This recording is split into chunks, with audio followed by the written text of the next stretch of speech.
Hey, this is Elliot Fishman going live to you from Aventura, Florida.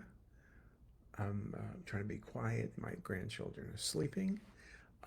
I just wanted to have this last December 28th Facebook Live wishing everybody and hope that hopefully 2023 was a great year and that hopefully 2024 will be better.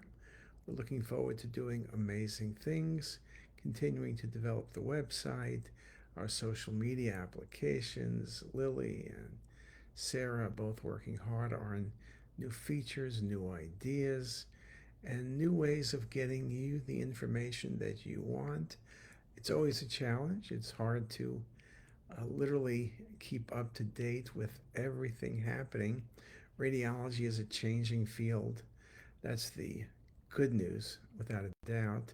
Whether it's looking at new scanners like photon scanners, or new dual source scanners, or just the classic single source scanners, whether it's looking at the impact of AI. Just reading an article a few moments ago, started posting on CTisus, looking at chest x rays, how AI is better than uh, thoracic radiologists, better than general radiologist, and better than residents in looking at plain x-rays and picking up pathology. Now again, you can say it's no surprise perhaps that it's better than residents, but being better than the thoracic radiologist says something. And it says that basically that's where things are going. It also sped things up. I think people's confidence increased. Again, you're looking and you have confidence in yourself, but if you have an application, an AI app that's very strong and you feel very comfortable using it, I think you're going to do better than ever. You're not going to spend, as Charlie White would mention to me, you're not going to spend a lot of time if you think something's normal, the study's normal, and the AI says is normal, you move on to the next case. And that's probably the area where time savings is greatest. And this recent article did make that point as well, but I've heard that many, many times.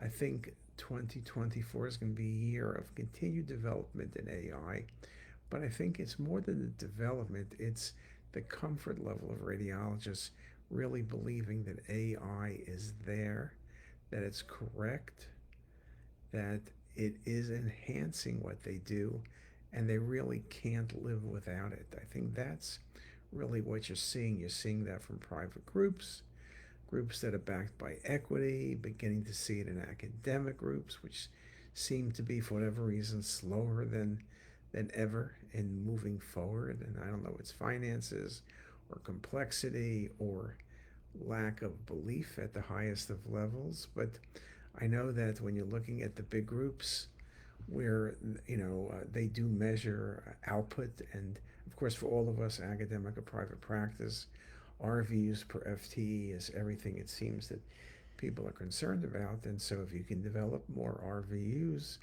with less FTEs, it's going to be very, very popular. So I think this is 2024 is probably going to be the year of AI, looking backwards in 10 years as you go from a option to a requirement.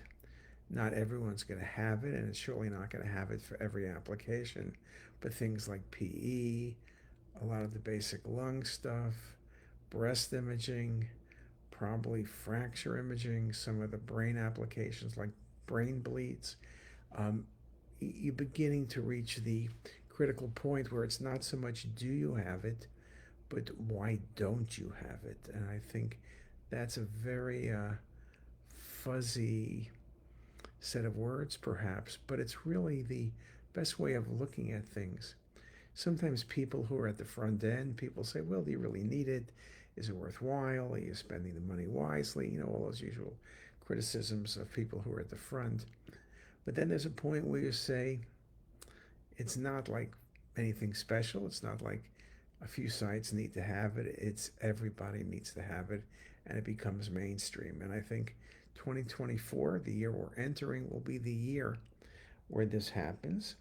I think other things like deep language models, this ChatGPT. Many companies coming up with incredibly strong applications in radiology and across all of medicine. And people who are using them are very satisfied, and they're getting better and better. The work of the different companies from Microsoft to Nvidia to Google to Meta, and Apple, you name it. Everybody is putting a lot of money and a lot of effort and have been doing it. And you can argue who's going to come out on top. I don't think for us it's really going to matter. I think there'll be a number of winners, and a lot of companies will disappear, like everything with technology has always been. But I think that this is the year to pay attention. We're putting a lot of effort on CTisus on AI. You see a lot of the pearls, and you'll see a bunch of lectures coming out. We do a speaker series at Hopkins, and you could see we've had a number of really good AI speakers this past year. And in 2024, our first two speakers and our fourth and fifth speaker are all experts in that domain. And so we're going to see a lot of interesting and exciting developments, and we'll be writing about them. So I know everyone is busy, family. A lot of people are on vacation, like myself. A lot of people are working hard because we know that, yes, some volume decreases, less admissions, less elective surgery, but the ER and the outpatient centers are cranking out the work as always. So those of you who are home, hope you're doing well and working hard. Those of you on vacation, enjoy the last few days before the new year and back to work next week. So with that, I wish all of you a happy and healthy 2024. And this will be our last virtual or real-time um, talk in 2023. And I hope you enjoy them. So with that, I wish everybody a good evening and good night.